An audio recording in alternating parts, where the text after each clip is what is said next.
In 2009, I was injured in a motorcycle accident. Me and two friends went on a 4-day holiday through the States, and we were just about to Medicine Hat, and I was coming up behind a slow-moving gravel truck. We were in a 80 zone, and he was doing half that speed maybe. As I got behind him, I didn't see any signal lights, any brake lights, nothing.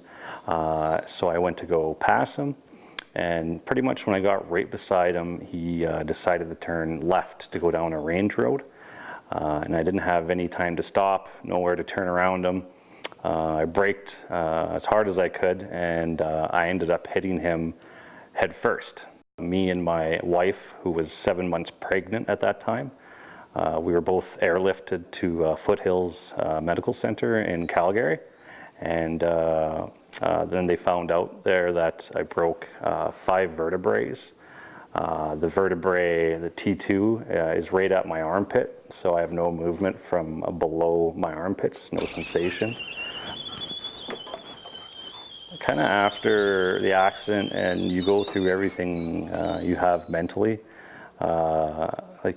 you suffer through a lot of depression. I used to always think about the stuff I couldn't do and the stuff I used to do, and it's just like a cancer. It just kind of eats you up, and it took me, a good 2 years to kind of get my head straight, and just to kind of flip the script on how I was thinking about things, how I'd approach certain things. Way to go. I wish they knew that I could, I can do anything that I used to do or that they can do, but I may have to do it a different way, or build some adaptation to make it happen. But you can do anything you want to do if you put your mind to it. Things that I love to do, I still do. I just have to modify the way I do it. Something may take me 10 times longer to do if I ask someone for help, but I still do it. I can still do oil changes and rotate the tires and all that stuff. But now and then you have to accept defeat and ask for help once in a while, but I like to do as much as I can myself.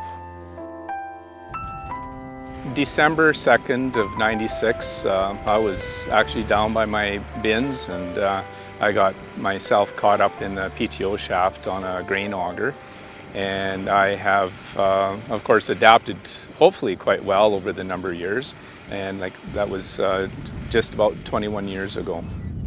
Of course, we're so used to using everything with 2 hands, so I had to not so much adapt, but to learn different things to do.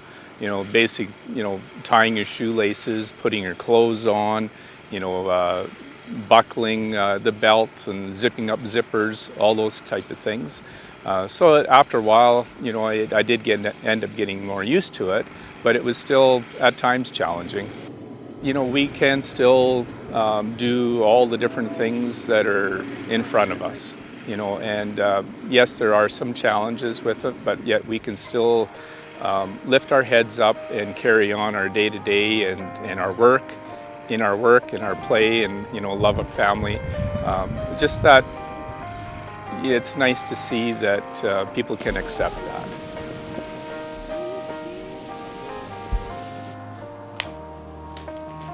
I have been visually impaired and up to being totally blind for probably the last just about 35 to 40 years. Because my condition, which is retinitis pigmentosa, it is a gradual vision loss, and so it starts with night blindness, and then it proceeds into tunneling into a vision loss until I'm totally blind. They do smell nice, don't they? I was very depressed. I didn't feel like I had any self-worth. I didn't think I could contribute to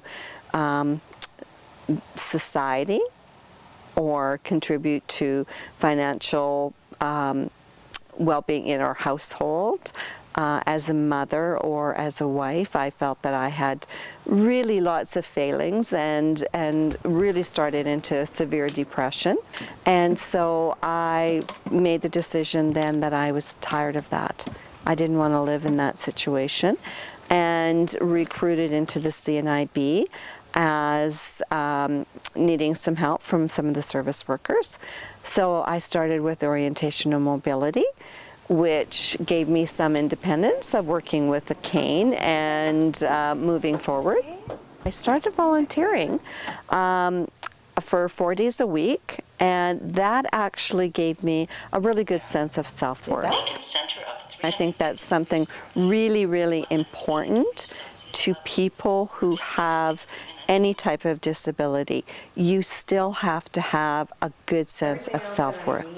You have to feel needed. You have to feel that you can contribute to a part of society. And so I really think that you have to find whatever it is. If it's you know, just being out in your community and showing people that it's doable and it's workable, I think that that's really, really important. I can live independently, and it's not just me. There are many, many people living independently with a vision loss and other disabilities with help. I mean, you do not ever go through life by yourself, with a disability or not, and there's always ways to do things differently.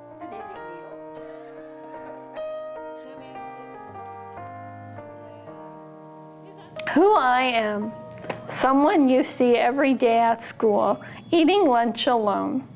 Who I am, someone you tease and point your finger at every time you walk past. Who I am, someone you think can't do anything because she is disabled. Who I am, someone you think is clumsy. Who I am, someone you think that is not attractive enough. Who I am, someone you think that doesn't talk right. Who I am, the person who can do different things than others can. Who I am, the person who is writing this poem now. Who I am, the person who loves and cares about everybody, no matter who or what they are. Who I am, me, and I am proud of me. Who I am is who you are.